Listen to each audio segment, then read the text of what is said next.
Hi everyone, I'm Beth O'Leary, author of this book, which I'm not going to try and pronounce because I'll definitely get it wrong, but in English it's called The Flat Share. Like lots of people all around the world, at the moment in the UK we're in lockdown, so I'm only going outside once a day to walk the dog.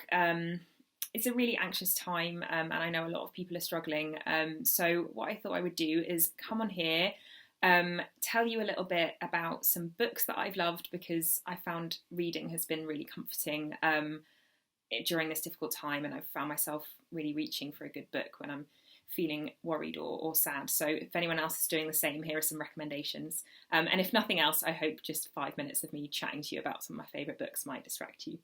So we're going to start with Bridget Jones's Diary. This is such an iconic book. This is a really odd edition. I think I got it secondhand somewhere. It's got a really strange cover, but as you can see, it's very well loved. It's all about a 30-something single woman in London and the trials and tribulations of that. And it's diary form, so it's really easy to dip in and out of if you've not got loads of concentration right now. And it's just so funny. I think it'll definitely make you laugh. Second recommendation, Harry Potter and the Goblet of Fire. I find rereading children's books so comforting. It's something that I always reach for when I just, when you want the book equivalent of a hug. And this is my favourite Harry Potter book, which is obviously a big contentious thing to say, but I love this one. I love that there's so much to it after the first 3 books, which are obviously shorter, and it's got the amazing setting of the Quidditch World Cup and sort of quest element of the Triwizard Tournament, and it's not quite as dark as the later books as well, so it's long but without having quite as much darkness to it. So this is my go-to reread. And I definitely recommend, or just reaching for the children's books that you loved as a kid and try rereading one of those. And my next suggestion is Jane Austen's Sense and Sensibility. Bear with me, I know maybe a 200-year-old novel is not really what you fancy right now, but I love this novel. Jane Austen is so good at just nailing a character in so few words, and Mr. Willoughby, the romantic lead in Sense and Sensibility, is so recognisable as, the guy that you know you shouldn't like, but you can't help yourself. So this could be a good one to try if you want to use this opportunity to try reading some classics.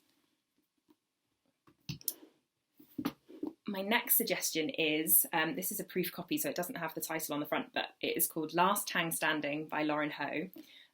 This isn't out yet, and I hope it will be coming to Brazil, I'm not sure.